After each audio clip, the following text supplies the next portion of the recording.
오늘 문득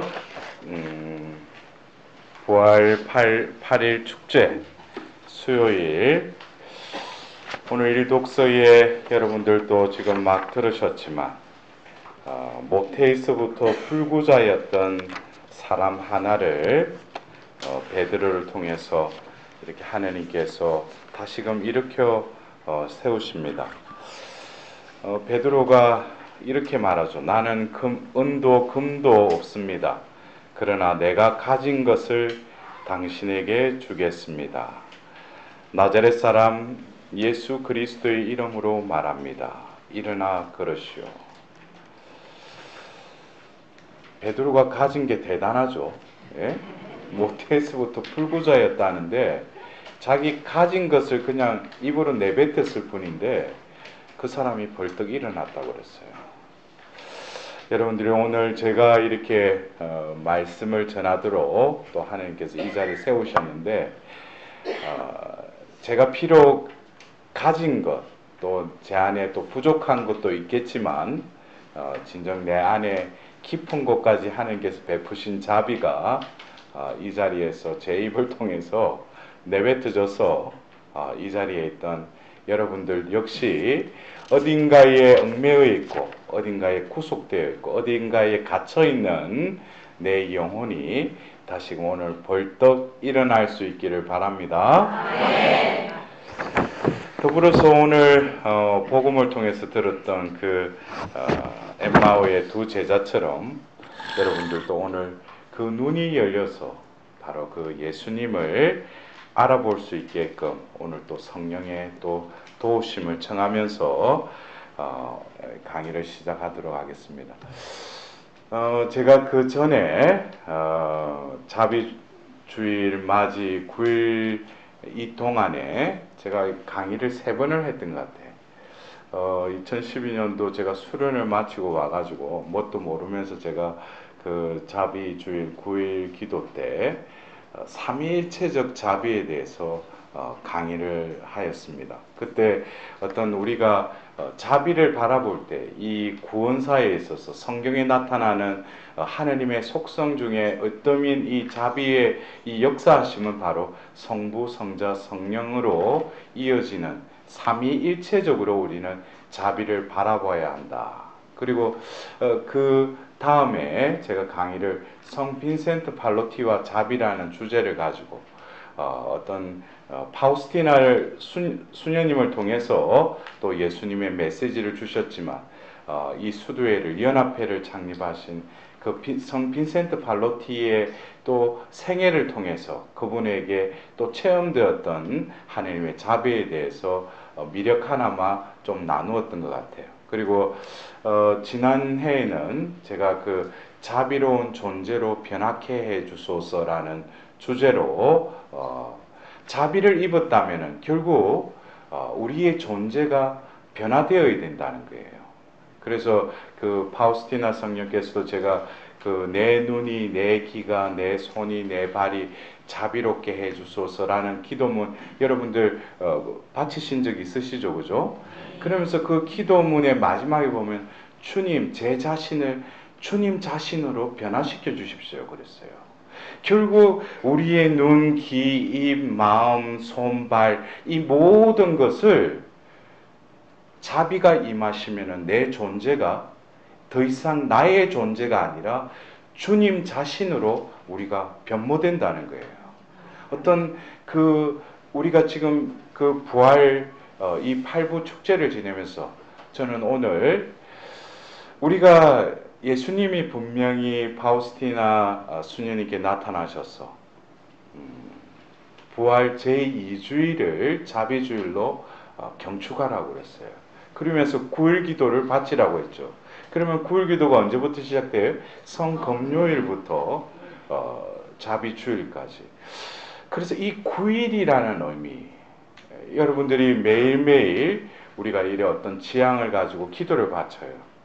우리가 보통 우리 교회 안에서 9일 기도하면은 여러분들도 9일 기도를 자주 바치죠, 그죠? 예. 대표적인 우리가 묵주 9일 기도가 있죠. 더불어서 우리가 어떤 대축일이나 어떤 자신이 또 공경하는 성인들을 맞이하기 위해서 또 우리는 9일 기도를 바칩니다. 그래서 보통 9일 기도 중에는 어떤 특수한 그 기도문을 바치고 더불어서 고해성사와 더불어서 영성체를 하도록 이렇게 우리가 교회에서 9일 기도의 어떤 문화가 있죠. 근데 예수님이 이 9일 기도를 이 9일 동안 어떤 취향을 두고 기도를 해랐어요. 여러분들 중에도 이 9일 동안 우리 자비의 오아시스로 왔어. 그래서 여러분들이 예수님의 그 동정심 어린 그 성심으로 매일매일 어떤 취향의 그 부류들을 뭐예요? 그 성신께로 그 자비의 샘으로 모아드리라고 그러시죠. 그리고 더불어서 개인적으로도 뭡니까? 각자의 취향을 가지고 이 9일 동안을 또 자비주의를 이렇게 맞이하려고 나름대로 또 준비를 하십니다. 근데 예수님이 분명히 이 9일 동안을 기도하라고 그랬어요. 그래서 어떤 취향을 가지고 기도하지만 우리가 좀 더 성경에 나타나는 이 자비, 우리가 이 9일 기도를 통해서 진정 내 취향이 이루어지고 어떤 예수님이 말씀하신 그 자비의 샘으로 그 모든 사람들을 끌어들이는 그것도 중요하지만 그 기도를 바치는 본인이 진정 하나님이 자비주의를 맞이하게끔 마련하신 이 9일 동안 우리가 성경에 나오는 또 다른 9라는 이 의미를 다시금 바라보면서 제 나름대로 기도 중에 얻었던 어떤 영감에 의해서 이 9일 기도를 한번 이제 며칠 안 남은 이 9일 기도를 다시금 이러한 각도에서 한번 우리가 이 9일이라는 의미를 재음미하였으면 하는 의미로 자비의 그 9일이라는 그 주제로 여러분들에게 나눔을 하려고 합니다. 먼저 우리가 그 자비를 베푸소서라고 할 때 많은 경우 그래요. 내가 지금 현실적으로 내가 겪고 있는, 내가 지금 당하고 있고 지금 그 어떤 내 옆에 이렇게 발생된 여러 가지 사항들에 하나님의 자비를 베풀어 달라고 우리는 기도할 수 있어요. 그러나 자비는 이 눈에 보이는 어떤 그 죄의 상태, 이것을 하나님이 터치하시고 그 우리 인간 전반에 있어서 하나님이 피부에 그 빛이 닿으면 따스함을 느끼듯이 하나님의 현존을 우리가 체험할 때 그것이 하나님의 자비예요. 그렇다면은 어떤 내 기도 취향이 이루어진다는 그것도 하나님이 자비를 베푸심이지만 성경에서 보면은 이 자비라는 것은 바로 하느님이에요. 그래서 우리가 탈출기 34장 6절에 보면 주님께서 모세 앞을 지나가며 선포하셨다. 주님은 자비하고 너그러운 하느님이다 라고 선포를 하셔요. 그러니까 하나님이 자비를 베푸시는 분이시지만 주님 자체가 뭐예요? 자비하심, 그 자비 그 자체이시라는 거예요. 근데 우리가 이 탈출기 34장 6절의 어떤 배경을 간략하나마 여러분들이 한번 이렇게 그 되짚어 보면은 이 탈출기 34장의 그 전전장에 바로 그 탈출기 32장에는 모세가 시나이 산에 가서 이제 정거판을 받으러 올라갔는데 드디어 오니까 어떻게 사람들이 군시렁군시렁하죠. 그러면서 뭘 만들어요? 금송아지를 만들어요. 이것이 바로 32장에 나와 있어요. 그러나 또 그 32장에는 또 그 시나이산에 머물다가 이제 그 정거판을 가지고 내려왔는데 어떻게 그 금송아지를 가지고 그 앞에서 온갖 뭐뭇을 하고 있는 거예요. 그래서 뭐예요? 모세가 그냥 그걸 던져버리죠. 그래서 제가 참 모세도 한성질하구나. 그렇게 힘들게 가서 단식하면서 하나님 앞에서 그걸 받아와 놓고 그러면은 잠깐 옆에 내려놓고 그들한테 너희들 어떻게 이룰 수 있느냐, 내가 올라가서 이렇게 힘들게 이걸 받았는데 근데 뭐예요? 모세는 그걸 바로 금송아지를 향해서 그냥 던져버려요. 우리는 그래요. 어떤 경우에 하나님의 것과 이 세상 것은 양립할 수가 없어요. 두 개가 다 부서져 버리든지 하나만을 섬겨야 돼요. 결국 모세는 그것을 녹여서 직접 마시라 그러죠. 그리고 3,000명을 하나님께서 죽이시는 게 아니라 이것은 하나의 또 다른 자비예요. 왜? 하나님께서 결국 이러한 그 백성들, 그 증거판이 바로 뭐예요? 탈출기 19장부터 해서 계약을 체결하기 위해서 하나님은 그들에게 우레소리와 함께 나타나셔서 그들을 또 정결케 하시고 그들에게 피를 뿌려서 이제 나는 너희의 하나님이요 너희는 나의 백성이 되었다라는 것을 인격 당사자 간의 법적인 관계를 공적으로 맺은 그 계약을 맺으셨다는 거예요. 이것은 분명히 하나님과 이제 이스라엘 백성 떼려야 뗄 수 없다는 거예요. 제단을 향해서 또 백성을 향해서 뿌려진 그 피는 지울 수가 없다는 거예요. 근데 그들이 바로 또 다른 우상을 섬겼죠. 분명히 하나님은 그 십계명 중에 우상을 섬기지 말라고 했어요. 나 외에는 다른 신을 섬기지 말라고 했는데 그것을 정면으로 또 죄를 지었는데도 불구하고 하나님은 바로 이 탈출기 34장 6절에 주님은 자비하고 너그러운 하나님이심을 어떻게 계약을 또 다시 맺으셔요. 맺은 지 얼마 됐다고 또 하나님은 그들이 금송아지를 또 만들매도 진노하셨지만 모세도 진노하고 그 증거판을 그 금송아지를 향해 던지고 모든 것이 산산조각 난 것 같지만 또 하나님은 다시금 계약을 재체결하신다는 거예요. 여기서 우리는 이 주님의 자비하심은 우리가 어떤 악의 세력에 있어서 또 죄악을 짓고 이 혼란된 무질서한 이 현 상황을 하나님께서 자비를 베푸셔서 질서로 또 우리의 존재를 또 더 큰 선으로 이끄시는 하나님의 사랑이 우리에게 스며들지만 중요한 것은 하나님이 매번 내가 겪고 있는 이 죄악의 상황을 매번 용서하시고 또 정결하게 하시고 원상 회복시키시는 그것뿐만 아니라 이 계약을 체결했다는 것은 다시금 하나님과의 관계를 회복시킨다는 거예요. 이것은 계약이라는 것은 뭐예요? 뗄래야 뗄 수 없는 나와 너의 관계.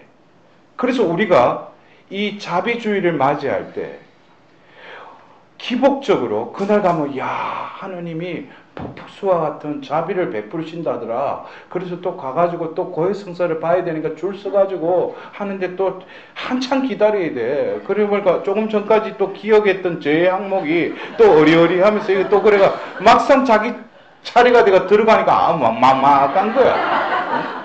응? 그래서 하나 이렇게 전대사 받는다니까. 예?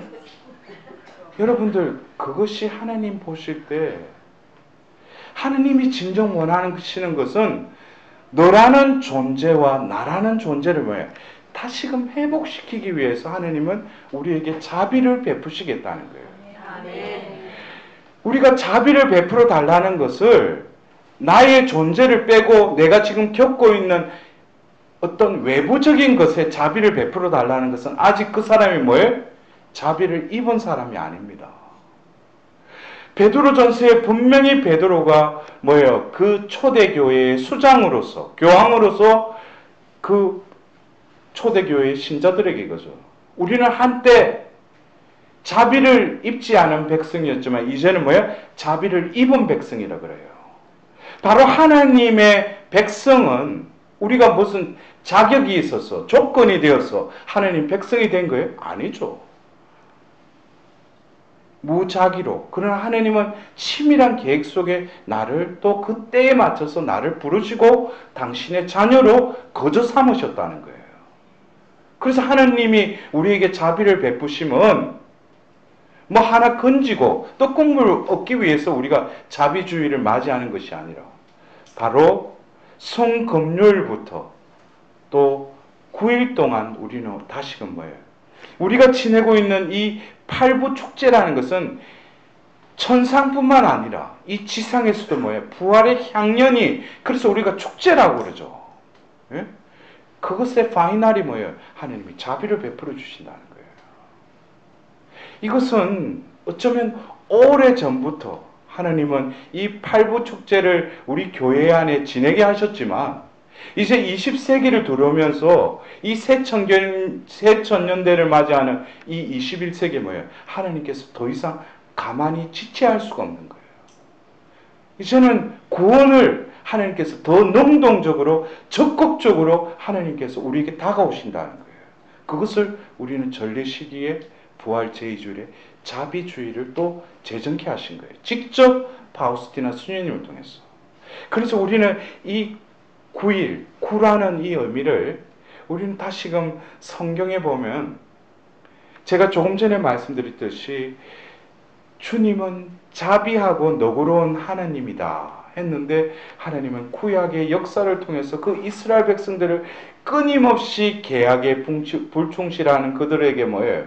자비를 베푸시죠. 근데 그들이 뭐예요? 돌아와요? 안 돌아오지. 그러니까 하나님 뭐예요? 이제는 자비를 베푸는 것으로는 더 이상 이들이 완고하고 이미 하나님께 등을 돌리고 거기다가 또 뭐예요? 목이 뻣뻣한 거야. 여러분들 목이 뻣뻣해. 지금 내가 보니까 목이 뻣뻣한 사람이 너무 많아. 응? 우리가 목이 뻣뻣하다는 건 뭐예요?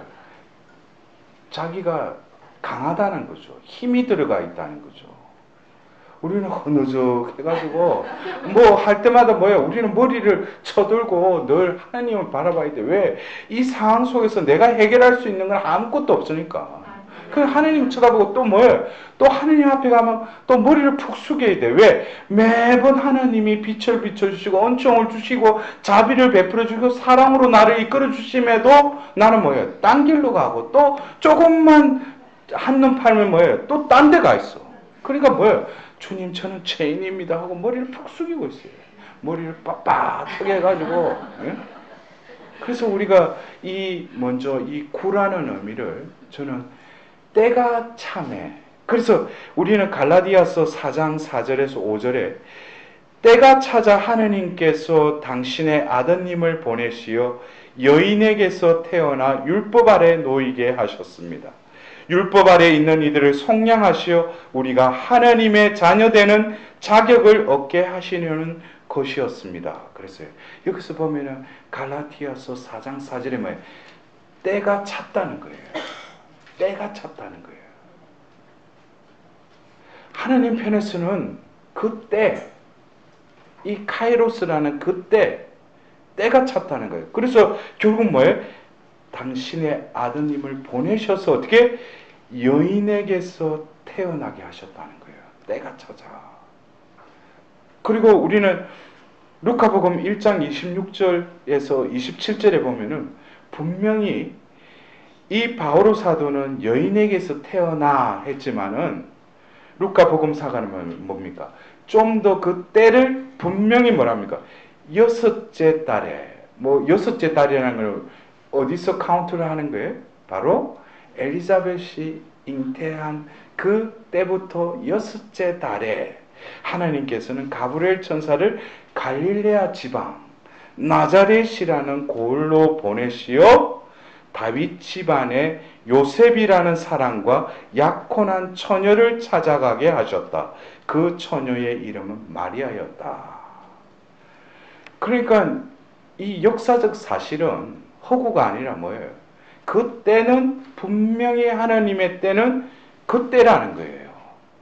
그리고 그 때에 여인에게서 태어났다는 그 여인을 분명히 어떤 스코프, 어떤 초점이 좁혀지듯이 그 갈릴레아 지방 나자렛의 요셉이라는 사람과 약혼한 처조, 이름은 뭐예요? 마리아였다. 여러분들, 그냥 우리는 어떤 역사적인 한 씬으로, 장면으로 이 루카복음 1장 26절을 이 여섯째 달을 바라볼 것이 아니라 하느님은 이 세상을 창조하시고 인간을 창조하시고, 그러나 인간이 죄의 역사가 시작되면서 또 이스라엘의 그 소수민족 유목민을 또 선택하셔서 그들과 계약을 맺으시고 끊임없이 그 계약을 회복하시려고 부단히도 구약의 역사를 이끌어 오셨지만, 하나님은 그 때를 기다리신 거예요. 그 때를 기다리신 거예요. 그래서 그 때에 바로 하나님께서는 그 마리아, 여러분들 창세기 2장 35절에 뭐예요? 그 뱀의 머리를 짓밟고 짓이기는 그 여자의 후손이라는 그 여자, 새 하와, 그것이 바로 뭐예요? 신약에 바로 등장하죠. 바로 처녀이며 또 시골의 한 보잘것없는 한 여자를 통해서 하나님 뭐예요? 이 구원의 역사를 바톤을 이으신다는 거예요. 이것은 바로 뭡니까? 우리가 성모님의 이 영보 사건은 성모님이 바로 가브리엘 대천사의 그 하나님의 뜻을 받아들인 사건이기도 하지만, 바로 자비 자체이신 그 하나님께서 몸소 뭐예요? 이 땅에 육을 취하셔서 내려오신다는 거예요. 누구를 통해서? 마리아를 통해서. 그래서 이것은 바로 자비의 강생이라는 거죠. 하느님 자체가 자비이시니까. 그러면 우리가 첫 번째 파트가 자비의 강생을 우리는 바라봐야 돼요. 하느님의 자비가 육을 취하셔서 우리 가운데 임하신 겁니다. 근데 여기서 또 우리는 구라는 의미를 한번 되새겨봐야 돼요. 그리고 피앗하고 나서 뭐예요? 잉태가 됐어요. 성령으로 인해서. 자비가 잉태된 거죠. 그리고 뭐예요? 여인이 임신해서 몇 달 만에 아이를 출산하죠? 예? 여러분들 어떻게 애를 안 낳아보셨어? 예. 제가 말하는 게 낯설어요. 낳은 지가 한참 오래돼서 기억이 안 나? 예? 10달? 예. 10달이 놓으셨어요? 어떻게, 예. 나오기가 좀 싫었는가 보다. 보통 우리가 9달이라고 그러죠, 그죠? 예. 어쩌면 우리가 이 자비가 강생하는 데 있어서 한 여인의 태를 빌려서 어떻게 보면 자연적인 어떤 생리의 현상이지만 9달을 하나님은 자비의 강생을 위해서 한 여인을 통해서 그 태에 머무르셨다는 거예요. 우리는 성경에서 바로 또 이어서 엘리자벳을 찾아뵙는 그 장면이 나오고, 또 그리고 요셉을 통해서 꿈에서 다시금 깨어나게 해서 그 마리아를 아내로 맞이하게 할 뿐만 아니고, 이제 그 아구스도 황제의 그 인구 조사령 때문에 그 고향이었던 베들레헴으로 향해서 결국 묵을 빵도 없이 그 마구간에 가서 아기를 놓는, 어쩌면 성모님께서 우리가 그 루카복음 1장 38절에 주님의 종입니다. 지금 말씀하신 대로 저에게 이루어지기를 바랍니다. 라고 했을 때 성모님의 삶은 이미 뭐예요? 종쳤다는 거예요. 네? 더 이상 인간적인 기대와 희망과 꿈은 사라져버린 거예요. 그 한마디로. 우리도 성모님의 피앗을 진정 내가 온몸을 다해서 온 생각과 온 힘과 뜻을 다해서 피앗했다면 하나님은 나에게 어떤 은총을 주셔요? 먼저 내가 그 전에 꿈꾸고 내가 희망하고 기대했던 그런 것들이 뭐예요? 멍청해지는 거예요. 내가 아무리 생각을 해도 내가 어떻게 살아야 될지, 내가 삶을 어떻게 꾸려나가고 내 나름대로 기대하고 설계했는데 그런 것들이 막막해지는 거예요. 왜? 분명히 내가 피앗을 바랬다면 하느님은 바로 성령을 통해서 성모님의 태에 그 예수님의 생명을 잉태했듯이 우리 안에서 뭐예요? 새로운 시작이 이제 이미 하나님께 전제 조건은 뭐예요? 제대로 피앗을 발했다면 나에게 신비로운 일들이 이루어진다는 거예요.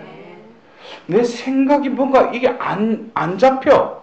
내 마음가지가 처음에는 혼란스럽고 뭐가 이렇게 그런데 뭐예요? 외부의 환경은 그대로인데도 마음은 뭐예요? 평화로운 거예요. 딴 사람 보면 니 어디 무슨 일 있냐고. 옛날에 매일 집 짜고 보면 완전 울상하고 다니다가 요즘 보면 뭐 그냥 근데 뭐예요? 외부의 일은 똑같이 있어요. 근데 마음이 편안한 거야. 그리고 뭐예요? 힘을 빼게 돼요. 네? 내가 무엇을 하려고 안 해요. 그냥 편안한 뿐만 아니라 힘도 빠지면서 뭐예요? 주님, 진짜 그 말 그대로 말씀만 들려달라고. 그러면 뭐예요? 늘 그것에 행할 수 있는 그런. 그래서 성모님은 바로 그러한 피앗 이후에 뭐예요? 또 서둘러서 엘리자벳을 찾아가죠. 그러나 이미 뭐예요? 자비자체이신 분이 당신의 그 태에 머물러 계셔요. 그러면서 많은 피값을 통해서 뭐예요? 아브라함과 그 후손이 그 하나님의 자비의 역사가 뭐예요? 대대로 이어지리라고 그 노래를 부려요. 지금 보면은 현실적으로 보면은 떠나왔다고 했죠. 나자렛을 왜? 남의 눈에 보면 이제 산달이 다가오면 뭐예요? 배가 부르잖아. 어디가 귀신에 있어야 되잖아. 근데 그러한 상황을 제정신이 아닌 거죠. 성모님도. 엘리자벳도 제정신이 아니죠. 왜? 그 늙은 나이에 잉태가 됐으니까. 둘 다 제정신이 아니죠. 그러니까 성경에서는 뭐예요? 성령으로 가득 차가지고 엘리자벳도 보면 주님의 어머니께서 어떻게 나를 찾아오셨습니까? 그리고 또 성모님 뭐예요? 마니피카솔 노래를 따는 거예요. 우리가 보면 둘 다 제정신이 아니에요. 성령이 그들을 가득 채웠기 때문에. 그리고 하나님께서는 결국 이 자비의 역사를 이루기 위해서 한 여인에게 뭐예요? 자비를 강생케 하시겠다는 거예요.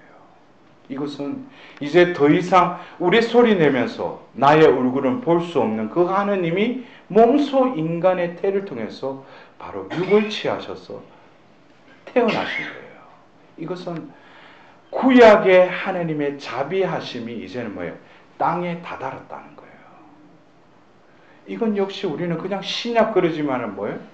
바로 하나님의 자비의 시대가 본격적으로 시작된 거예요. 왜? 예수님이 이 세상에 태어나셨기 때문에.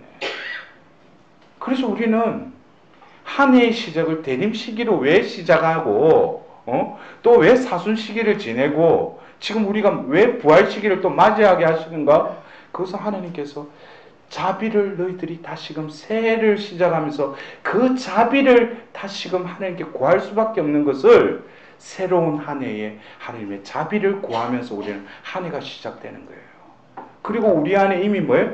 자비가 잉태됐죠. 태어나셨죠. 그러나 뭡니까? 태어난들 내 이 자아가 옛 인간이 끊임없이 그 자비를 무시하고 내 힘으로 살아가려고 하니까 다시금 하나님은 뭐예요? 바로 자비의 때 구원의 날인 이 사순 시기를 우리에게 특별히 제정하셔서 이거를 통해서 뭐예요?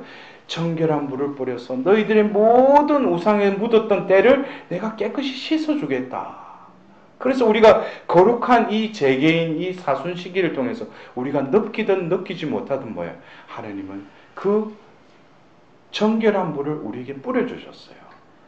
그리고 우리를 십자가의 길을 통해서 예수 그리스도의 십자가에 못 박혀 죽게끔 하셨지만 제가 그렇게 같이 죽으라 했다면은 부활 때면은 얼굴 빛깔이 틀려져.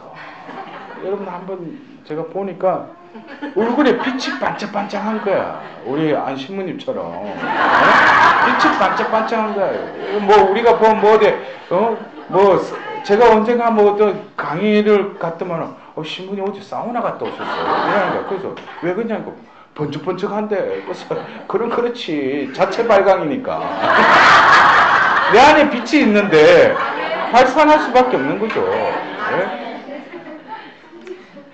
진정 우리는 먼저 이 9개월이라는 이 9의 의미를 우리는 먼저 이 9일 기도를 바치면서 내 취향을 바치기 이전에 바로 성모님의 정구를 청하면서 나에게도 자비가 온전히 강생할 수 있도록. 그래서 우리는 이 성모님의 9개월을 또 우리는 스파르타로 아주 짧게 축소해서 이 9일 동안 그 은총을 하나님께 주시겠다는 거예요. 우리에게 자비를 강생해서 다시금 성탄의 의미를 이 부활을 통해서 새 생명을 우리 안에 꿈틀거리게 하면서 우리에게 자비가 임하셨다는 거예요. 그러나 이 자비하심은 바로 우리는 이 예수님이 가르쳐주신 자비의 5단 기도를 통해서 분명히 자비는 예수님을 통해서 우리에게 임하신다는 것을 분명히 우리는 자비 5단 기도를 통해서 예수님의 순환을 보시고, 그래서 바로 이 9일 기도의 첫날이 바로 성금요일이라는 것을 우리 분명히 깨달아야 돼요. 순환이 없이는 이 9일 기도가 흘러갈 수가 없고, 이 순환이 바로 출입문이라는 거예요. 자비를 잊기 위한. 그래서 우리가 어떻게 계산을 하다 보니까 성금요일부터 이 자비의 9일 기도가 시작된다는 거예요. 우리는 다시금 이 9라는 의미는 어쩌면 예수님의 그 두 번째 파트는 뭡니까? 자비의 강생에서 자비가 이제 실현되죠. 자비가 실현돼요. 이것은 며칠간에 이루어지죠? 3일에 이루어져요. 바로 성금요일, 성토요일, 바로 부활. 이 3일 동안 이제 성부로부터 성자를 통해서 구약의 그 자비의 하느님이 이제 육을 취하셔서 성자께로 자비가 강생하시죠. 그러나 그 자비의 강생하심은 자비 그 자체이신 예수님이 공생애를 통해서 분명히 당신의 때가 언제라는 걸 알고 계셨어요. 그래서 우리가 갈라디아서 4장 4절에 때가 차지한 그 때는 예수님이 어떤 해당에서 그 마귀 들린 사람을, 악령 들린 사람을 하자 그 악령이 뭐라고 해요? 당신을 하나님께 보내신 거룩하신 분입니다 했는데 때가 아직 안 됐으니까 항구령을 내리죠. 때가 안 됐다는 거예요. 그러니까 예수님도 역시 때가 찾아 이 세상에 오셨을 뿐만 아니라 그 때를 예수님은 이 공생애 동안 그 때를 향해서 나아가셨다는 거예요. 그 때가 뭐예요? 바로 최후의 만찬을 또 제자들과 마지막 만찬을 하시고 나서 또 다른 협조자인 성령을 약속하시고 나서 요한복음 17장에 기도하죠. 아버지 때가 왔습니다. 그렇죠. 때가 왔다는 거예요. 그 때가 바로 자비를 이제 이룰 때가 왔다는 거예요. 예수님이 이 세상에 오신 거, 왜 자비가 이 세상에 오실 수밖에 없는가? 이제는 죄가 더 이상 하느님이 예언자를 보내고 어떤 그런 사람들의 메시지로는 이들이 기가 멀고 눈이 멀었다는 거예요. 그래서 직접 자비 자체이신 분이 오셨을 뿐만 아니라 그 근본적인 문제, 죄의 문제, 그 죄로 인해서 첫째 아담을 통해서 이 세상에 들어온 죽음을 처이기 위해서 예수님이 몸소 그 죄와 죽음의 세계로 들어가시죠. 그것을 우리는 패션 오브 크라이스트에 예수님이 바로 다 이루어졌다고 숨을 거두는 때에 천상에서 와죠. 왜? 바로 사탄은 자기들이 승리한 줄 알았죠. 그것이 어쩌면 겟세마니 때부터 그 전부터 마귀는 사탄은 함께 했다는 것보다 쫓아다녔지만 결국 그 예수님이 숨을 거뒀을 때 모든 것이 끝난 줄 알았어요. 그러나 하느님께서 바로 그 자비는 죽었던 영혼을 다시 일으키는 것이 하나님의 자비이기 때문에 그 히든 카드를 그 사탄은 도저히 상상도 못했던 거죠. 왜? 죽었으니까 이제 끝이죠. 죄로 인해서. 우리도 그래요. 여러분들, 사탄이 어떤 악이 우리를 유혹해서 죄로 이끌어요. 그리고 실망을 하게 하고 결국 절망에 이르게 하지만 그 영혼은 터치하지 못하죠. 왜? 이 영혼의 주인은 하느님이시기 때문에. 악은 우리에게 직접적으로 어떻게 해꾸지를 못해요. 그냥 우리에게 살살살 해가지고 뭐예요? 그 악의 그 계략에 그냥 빠져들면은 거기서 빠져버려요. 왜냐면 빠지면은 이미 거기서 허우적거리고 못 빠져나오니까. 그까지 하는 것이 악의 어떤 술책이라는 거예요. 그러나 하느님은 뭐예요? 빠진 영혼까지도 뭐예요? 건져주신다는 거예요. 그래서 우리가 이 자비의 강생에 이 9개월 동안 성모님께서 바로 자비의 그 강생을 바로 우리는 이 9일 동안 또 우리 가운데 우리 믿음의 태안에 다시금 자비가 임할 수 있도록 기도할 뿐만 아니라 우리는 이 9일 동안 어떻게 되겠어요? 바로 자비가 우리에게 실현될 수 있도록 다시금 이미 우리가 전례력으로는 3일을 성삼일을 지냈지만 이 팔부 축제 때 우리는 다시금 뭐예요? 다시 우리가 컴백하자는 게 아니라 자비를 온전히 잊기 위해서는 우리의 옛 인간을 십자가에 못 박아버리고 같이 묻히는 또 부활하는 그것에 대한 결연한 내 의지의 선택이 필요하다는 거예요. 그냥 자비를 베푸소서 그것이 아니라 분명히 자비를 베푸시는 그때는 여러분들이 이제 우리가 다가오는 이 자비주일날 여러분들은 바로 요한복음 20장에 예수님께서 바로 주간 첫날 저녁에 그때로 돌아가게끔 성경은 우리를 이끌어가고 있어요. 그러니까 우리가 지금 보면은 자비 이 9일을 준비하는데 결국 예수님은 3일 동안 모든 것이 이루어졌잖아요.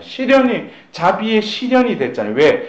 예수님의 그 죽으심과 더불어서 예수님의 그 옆구리를 창을 찔림에 의해서 물과 피가 흘러나옴으로써 자비가 우리에게 베풀어졌어요. 그러나 예수님의 자비는 베풀어졌지만은 그것을 결국은 인류에게 이거를 베풀어 줘야 될 거 아니에요. 그러기 위해서 우리는 자비 주일날 이 온 교회를 통해서 선포되는 이 요한복음 그 20장은 바로 그날 곧 주간 첫날 저녁으로 우리를 이끈다는 거예요. 예수님은 3일 만에 이 자비를 실현하셨지만 우리가 이 9일을 지내고 맞이하는 이 자비주일은 이 3일의 연장인 이 부활 축제 기간의 마지막인 그날 다시금 우리는 부활의 자리로 하느님은 우리를 이끄신다는 거예요. 그래서 결국 이 요한복음 20장 19절에 그날 곧 주간 첫날 저녁이 되자 제자들은 유다인들이 두려워 문을 모두 잠가놓고 있었다. 그런데 예수님께서 오시어 가운데에 서셨다라고 요한복음 20장 19절의 이 상황은 바로 뭐예요? 바로 예수님과 최후의 만찬을 했던 그 파스쿠아의 음식을 나눴던 그 세나클, 바로 그 예수님께서 몸소 발을 씻겨주시고 세계명을 주셨던 그곳에 이제 그들이 예수님이 죽고 묻히고 또 베드로와 요한이 와서 자기들이 뭡니까? 새벽에 갔던 또 막달라 마리아를 통해서 누가 무덤에서 시신을 꺼내갔다는 거예요. 그러니까 자기들 지금 혼비백산이 된 거예요. 그래서 성경에서는 뭐예요? 두려워서 문을 모두 잠가놓고 있었다는 거예요. 반디 이렇게 잠가놓고 있습니다. 근데 뭐예요? 예수님께서 오시어 가운데 서셨다는 거예요. 그러니까 여러분들 우리가 바로 자비주일날 우리가 맞이하는 예수님은 바로 최후의 만찬 때 그들에게 빵과 포도주를 내어주시고 발을 씻길 때 터치를 통해서 뭐예요? 예수님이 직접 그의 그 발을 씻겨줬던 그 육신이 아니시라는 거예요. 문을 잠가놓고 있는데 그들 가운데 서셨다고 그러잖아요. 그러니까 우리가 생각하는 같은 예수님이시지만 오늘 우리가 복음을 통해서 엠마오의 두 제자는 우리가 그래요. 이 자비의 5단 기도를 바치면서 우리는 예수님의 순환을 보시고 그러는데 그 씬을 바로 십자가에 매달리신 그 예수님께만 머물러 있는 사람들이 있다는 거예요. 그 자비의 5단 기도를 바치면서 골고다 언덕의 그 십자가 밑에 머물러 수 있다는 거예요. 그러나 뭐예요? 분명히 예수님은 나를 이렇게 그려라 해서 당신의 모습을 그리게 하신 저 예수님은 바로 그 상처로부터 물과 피리 흘러나오는 그 예수님은 바로 뭐예요? 그들에게 나타나셔서 손과 옆구리를 보여주시면서 평화가 너희와 함께 하셨던 부활하신 예수님을 분명히 우리가 깨달아야 돼요. 내가 현실적으로 힘들고 내 존재가 하나님 앞에 죄인일 수밖에 없어서 바치는 그 단말마의 그 자비의 기도는 골고다의 그 순환으로 끝난 예수님 앞에서 바치는 기도가 아니라 바로 이 요한복음 20장에 등장하는 부활하신 예수님이 바로 그들에게 나타나셨듯이 바로 그 부활하신 예수님께 우리가 뭐예요? 바로 순환의 증거요, 바로 부활의 표징인 그 상처를 보여주시면서 그들에게 평화가 있기를 하고 하셨던 그 예수님을 바라보면서 우리가 뭐예요? 자비의 5단 기도를 바친다는 거예요. 결국 이것은 뭡니까? 예수님은 순환을 이기시고 순환을 통해서 영광으로 부활하셨다는 거예요. 그러면 우리가 이 자비의 5단 기도를 바치면서도 예수님의 순환을 보시고 하는 이 순환은 바로 끝이 난 골고다의 그 예수님이 아니라 그들 가운데 나타나신 부활하신 예수님을 바라보면서 이 자비의 5단 기도를 진정으로 진실되게 바친다면 우리 현실이 아무리 암담하고 모든 것이 혼란 속에 있더라도 뭐예요? 이 자비의 5단 기도를 바침으로써 우리는 이미 뭐예요? 홍해바다를 건너가시고 죄와 죽음의 세계를 건너가게 하신 예수님의 파스쿠아의 신비가 이 단말마의 기도를 통해서 뭐예요? 우리를 건너가게 하신다는 거예요. 이거는 위대한 기도예요. 예수님의 순환을 보시고 그것은 뭐예요? 부활하신 예수님을 바라보면서 그 순환의 그 자국 상처를 바라보면서 뭐예요? 우리도 뭐예요? 당신이 순환하셨듯이 우리가 현실이 이 광야의 향량함과 적막함에 우리가 놓여 있더라도 우리는 이미 뭐예요? 복락의 그 가나안 땅, 영원한 생명의 나라로 나갈 것임에 대한 확신을 가지고 바치는 기도가 뭐예요? 바로 예수님께 자비를 구하는 5단 기도예요. 그럴 때 뭡니까? 바로 자비의 샘에서 세차게 흘러나오는 예수님의 물과 피. 우리는 이러한 물과 피가 쏟아져 나온다니까 야 이걸 어떻게 이해해야 되는가. 그래서 제가 지금 두 번째 장면은 뭐예요? 자비의 강생에서 바로 그 한 여인의 9개월이 걸렸다면 바로 예수님을 통해서 자비의 시련은 바로 성삼일 3일이 걸렸지만 우리는 다시금 9일로 들어가야 된다는 거예요. 그 9일이 우리가 볼 때는 바로 예수님이 그 두려움에 떨고 있는 그 11명의 제자들에게 요한복음 20장 22절에서 23절에 그들에게 숨을 불어넣으며 말씀하셨다. 성령을 받아라. 너희가 누구의 죄든지 용서해주면 그가 용서받을 것이고 그대로 두면 그대로 남아있을 것이다. 그냥 예수님이 나타나셔서 평화가 너희와 함께하고 끝난 게 아니라 이었고 뭐예요? 그들에게 숨을 불어넣으면서 성령을 받아라 그래요. 이것은 성자를 통해서 자비가 실현되었어요. 그러나 뭡니까? 하느님이 자비를 베푸시는 것은 하느님은 자비 그 자체이시지만 완전하신 분이시지만 인간에게는 자비가 뭐예요? 필요하죠. 하느님이 자비가 필요한 게 아니죠. 왜? 죄가 없으신 분이시니까. 인간에게는 자비가 필요할 수밖에 없죠. 그래서 하느님께서는 뭐예요? 자비를 베풀어 달라고 할 때 바로 부활하신 예수님이 그들에게 뭐예요? 성령을 언급하셔요. 성령을 언급하셔요. 그래서 23절에 보면은 성령을 받아라 하고 끝나버렸으면은 성령을 받아라 그럼 끝난 거예요. 그럼 끝났냐? 근데 왜 사도행전 2장에 또 성령이 또 임하셔요? 이것은 하나의 전주곡이라는 거예요. 예수님이 성령을 통해서 뭐예요? 너희들에게 그 자비를 나를 통해서 실현이 됐다면 너희들 통해서 뭐예요?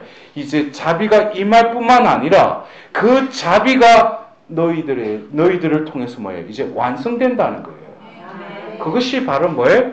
성자를 통해서 이제 성령으로 이어지는 거예요.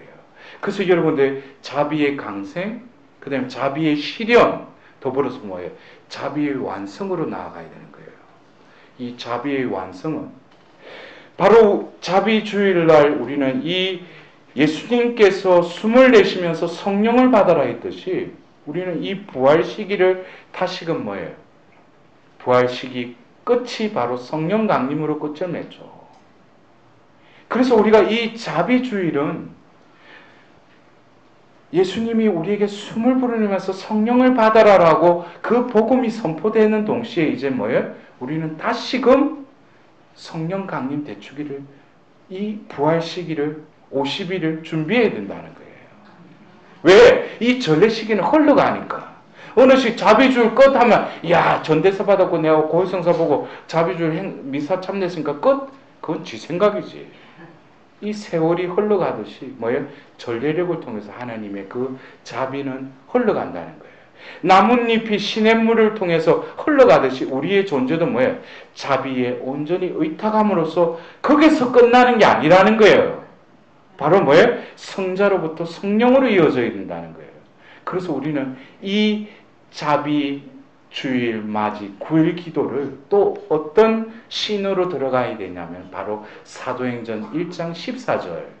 그래서 우리는 그들은 모두 여러 여자와 예수님의 어머니 마리아와 그분의 형제들과 함께 한 마음으로 기도에 전념하였다. 다시금 우리는 이 세나클, 이 다락방에 모인 거예요, 지금. 이 신이 성령 강림, 성천 사이에 그 9일을 묘사하고 있는 장면이기도 하지만 바로 성모님께서는 우리가 진정 이 자비주일날 우리가 전대사를 받고 하나님의 그 폭포수와 같은 자비를 입는다는 것은 결국 뭐겠어요? 자비의 영을, 자비를 입는다는 거예요. 그냥 가서 보면 자비를 베푸세요. 눈물 똑똑 떨어져. 이야, 내가 자비 입었다. 뭐가 찌리찌리하고 뭐가 막 자비가 나를 그런다고 삶이 바뀌셨어요? 존재가 바뀌어요? 존재를 바꾸는 분은 하느님이셔요. 내가 아무리 노력해서 뭐 습관 바꾼다고 하더라도 또 그 본성은 뭡니까? 또 다른 악습으로 또 이어져요. 그게 나의 어떤 본 모습이라는 거예요. 이것을 원천적으로, 근본적으로 자비가 나에게 완성이 되려면은 우리는 다시금 뭐예요? 사도행전 1장 14절에 그 다락방으로 모여들어야 된다는 거예요. 바로 여러 여자와 예수님의 어머니 마리아와 그분의 형제들과 함께. 그래서 우리는 빈센트 발로티 성인이 또 그리게 하신 여러분들 사도들의 모후 그 그림 아시죠? 성화. 예? 그 앞에 그 비어있는 자리에 지금 뭐야? 하나님은 다시금 우리를 모아들이시는 거예요. 여러분들 그냥 자비 9일날 와가지고 9일 기도 와가지고 그냥 매일 취향 가지고 하면 그냥 하루하루 지나고 그러면 9일 기도가 끝나는가? 그것이 9일 기도를 하는 목적인가? 아니죠. 자비 주일날 폭포수와 같이 쏟아지는 그 자비를 지금 이 성령의 시대에 성령께서 바로 예수님이 성령을 받아라 했듯이 우리는 뭐예요? 자비 주일날 그 자비를 구체적으로 우리 존재론적으로 그 자비를 뭐예요? 입어야 돼요. 그것이 진정한 예수님이 약속하신 그 폭포수와 같은 자비의 바다에서 끊임없이 뿜어져 나오는 그 자비를 뭐예요? 우리는 이 자비 주의를 통해서 그래서 예수님이 부활 제2주일을 자비 주일로 몸소 제정하라고 하셨구나. 그 의미를 깨닫게 되는 거예요. 그래서 지금 뭐예요? 우리가 지금 지내고 있는 이 9일이 얼마나 소중하고 우리에게 하루하루가 얼마만큼 다시금 나에게 집약된 거예요. 왜? 성삼일과 더불어서 이 부활 축제라는 어쩌면 클라이막스에 오른 축제의 가장 절정에 이른 이때에 하나님께서 우리 각자를 뭐예요? 시온산으로 불러 올리시는 거예요. 그래서 값없이 차려진 그 음식상에 뭐예요? 그냥 처먹으라는 거예요. 배부르게 먹으라는 거예요. 우리는 그냥 가서 몸만 와서 보는데 뭐야? 먹는 거예요, 그냥. 또 먹고 나서 또 다이어트 하겠다고 또 그러지 말고. 그래서 여러분들 지금 우리가 이 9일 기도 이 의미를 다시금 우리는 바로 그냥 자비주의를 맞이하는 것이 아니라 구약에 나는 자비와 너그러우신 하느님하고 했던 그 자비 자체이신 하느님께서 바로 이 땅에 오셨던 그 자비의 강생. 그래서 우리는 다시금 성모님께로 나아가야 돼요. 바로 성모님의 피앗은 바로 파우스티나 그 성녀를 통해서 예수님이 그 성화 밑에 꼭 적으라고 했던 예수님 당신께 의탁하나이다라는 그것을 몸소 완전하게 실행하신 분이 성모님이셔요. 바로 성모님의 그 태는 바로 의탁의 그릇이었어요. 왜? 자비가 그게 임하셨으니까. 그래서 우리는 다시금 이 9일 동안 성모 성신께 우리 자신을 봉헌해 드려야 돼요. 성모님과 함께 할 때 다시금 그 태에 자비가 강생했고 임했듯이 우리에게도 뭐예요? 자비주의를 잘 맞이하고 자비주의에 하나님께서 마련하신 그 은총을 만끽할 수 있도록 성모님은 뭐예요? 당신께 오는 자녀들을 준비시키신다는 거예요. 더불어서 뭐예요? 다시금 우리는 성금요일을 지냈지만 성모님과 함께 어디로 나아가야 되겠어요? 십자가 아래로 나아가야 돼요. 이것은 어떤 전례력으로 성금요일 지났는데 이것이 아니라 다시금 자비를 잊기에 부당한 나의 존재를 어떻게 씻김을 받아야죠. 그러려면 골고다의 성모님과 함께 성모님 손에 이끌려서 골고다의 그 십자가로 나아가야 돼요. 그리고 예수님 십자가 앞에서 성모님의 전구로 이제 뭐예요? 내 옛 인간을 온전히 아들 예수의 그 십자가에 못 박힐 수 있도록 다시금 성모님께 도움을 청해야 돼요. 그럴 때 성모님께서는 아주 기묘한 방법으로 내가 이때까지 이 악습을 없애고 내 존재가 바뀌려고 했던 그거를 성모님은 너무나 잘 아셔요. 그것을 제가 언젠가 가나의 혼인잔치에서 포도주가 없구나 라고 처음으로 알아차린 성모님처럼 성모님은 내가 뭐가 필요한지를 가장 잘 알고 계셔요. 그래서 우리는 성모님의 손에 이끌려서 골고다 언덕으로 올라가야 돼요. 더불어서 뭡니까? 바로 성모님을 통해서 바로 예수님이 그 끊임없이 당신의 성심에서 흘러나오는 그 자비를 온전히 잊기 위해서는 2000년 전 그 제자들을 모아놓고 한 마음은 뭐예요? 바로 성모성심으로, 바로 성모성심은 뭐예요? 의탁의 그릇으로 그들을 몸소 이끌어서 뭐예요? 기도하는 그 세나클로 성모님 곁으로 모여야 돼요. 그럴 때 때가 찾아 그 때가 뭐예요? 바로 20세기까지 전례력에 없었던 21세기에 요한 바오로 2세 교황을 통해서 뭐예요? 이 교회에 정식으로 부활 제2주를 자비주일로 제정하게 하신 거예요. 이것은 전례력으로 그것을 제정하셨다는 것은 하나님께서 본격적으로 그 때에 맞춰서 베풀어 주시겠다는 거예요. 그래서 우리는 뭡니까? 바로 그 오순절이 되었을 때 그들은 모두 한자리에 모여 있었다. 그래서 여러분들 그래요. 지금은 내 혼자 왔지만 자비주일날 어떻게 되겠어? 옆에 사람들 또 해가 부대 군단들을 만들어서 우르르 몰고 와야지. 함께 모여야 될 거예요. 그래서 그날은 무슨 행사가 있고 어떤 일이 있더라도 이제 흐름을 알았잖아요. 이 9일이란 동안에 내가 해야 될 거 성모님과 함께 그 피앗의 의탁의 그릇을 만들고 더불어서 성모님과 함께 골고다 언덕으로 가고 더불어서 뭐예요? 성모님과 함께 그 세나클에 모여 있을 때 바로 2000년 전 성령이 임했듯이 바로 자비가 우리에게 임하신다는 거예요. 바로 오늘 일독서에 베드로가 나는 은도 금도 없다고 그랬어요. 그러나 그는 가진 게 있다고 그랬어요. 여러분들 진정 은도 금도 없어요? 여러분들 금고 있잖아, 통장에. 네?